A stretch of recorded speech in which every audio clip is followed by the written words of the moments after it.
So how do you win the attention of your audience? How do you get people talking to you? How do you get those audience avatars that you've identified in the last video talking to you? Well, first of all, we have to understand what the problem is that we're dealing with now, that things have changed.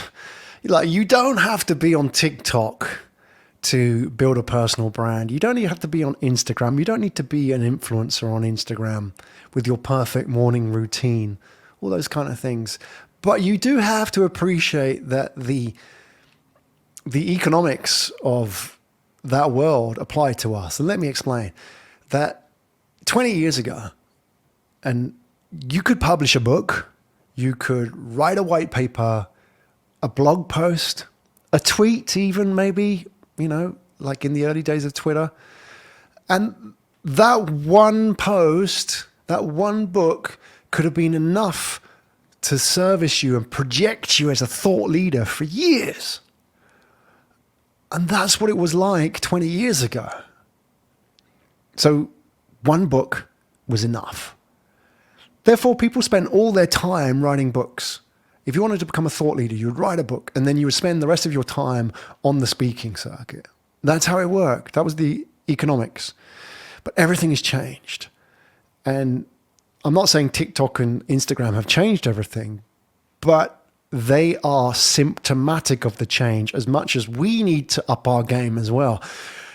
You will look to these influencers on TikTok and Instagram and think, well, that's how you do it these days. But that's not how you do it these days. That's how you do it these days if you are of a certain age and your audience is, the audience avatar is of a certain age. But if you're on the wrong side of 30, like me, way on the wrong side of 30, if you've got 20 years experience in the game, like me, TikTok and YouTube and Instagram aren't necessarily the best channels for you.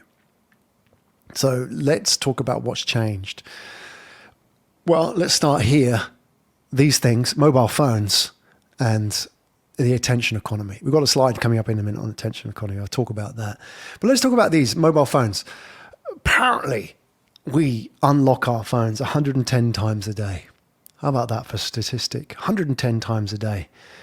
And I imagine most of the times we unlock it, we're not actually consciously thinking about it. But it just goes to show how much of our attention is stretched. And the word stretched is really important here because the word itself, attention, comes from the Latin tendere, which means to stretch. And you think of tendons in your arm, the muscle tendons are stretched, right? And our attention is stretched. It's stretched between so many competing sources of media, thousands of messages, thousands of advertisers, thousands of notifications on a daily basis. So what does that mean? It means that if you take the strategies of the early 2000s, 20 years ago, and you apply them today, they will no longer work. And that's a problem because if you're like me and you grew up in the business terms, in your career around that time or later and up until very recently, then you would have associated that kind of activity with thought leadership. And now it's broken. It no longer works. You cannot publish one book. You cannot write one blog post or even have a blog. You cannot simply post on social media and become a thought leader because the half-life of all communications is shortening every single year. It drops off extremely fast because of competition. You wrote a book, so what? What have you done recently? You got a blog, too busy to have a look at your blog. Now, this is a real challenge. This is the attention economy at work. And I want to share with you in the next couple of minutes what we need to do to overcome it. Here's an example. I've got a slide up here and I'll explain it to you if you're listening along rather than looking at the video. If you want to get the videos, by the way, go to podcastguesting.pro, sign up to my newsletter. You get access to all the videos and the slides that accompany this. So the attention economy, I've got here a picture and it's got, on the one hand side, you've got spooky deals, Halloween specials, a typical banner for Halloween deals that you would find online.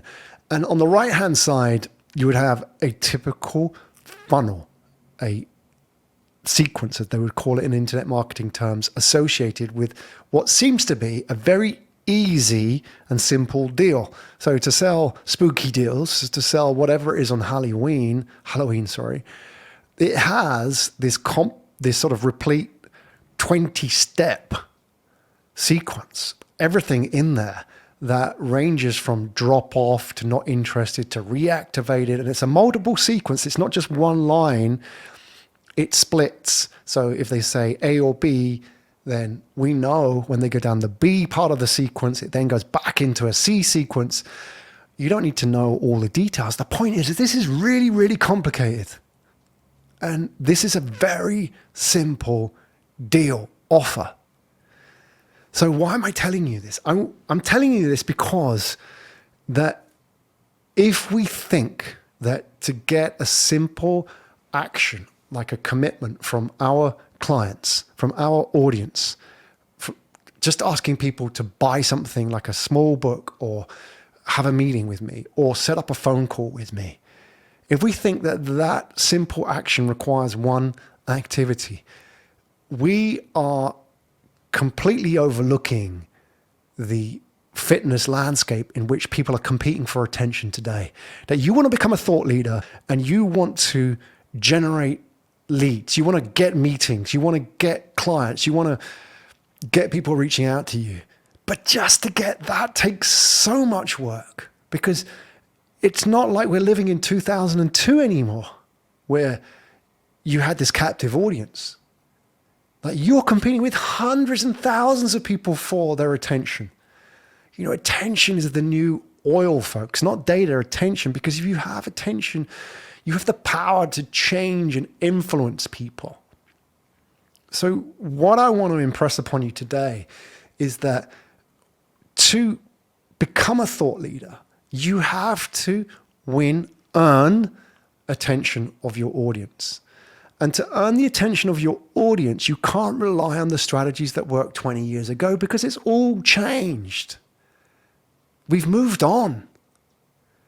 And so we have to evolve our strategies as well. And to evolve our strategies, we have to be mindful of the fact that we need to be everywhere. That's hard work. We need to be everywhere, meaning that we can't just be on social media posting tweets. We have to be everywhere all the time. And that's impossible for one human being. But the closest we can get to that is you create one podcast and then reformat the content from that podcast, that guesting appearance, and push that across multiple social media channels. And you have a process in place behind that to keep that going, to keep the show moving such that it's not spinning plates all the time. You're not 1 minute trying to get on this podcast and the next minute editing the video and the next minute pushing it on social media. You've got to focus on your sweet spot. The key to winning in the attention economy is having a system behind you that can keep you in the sweet spot in front of your audience all the time.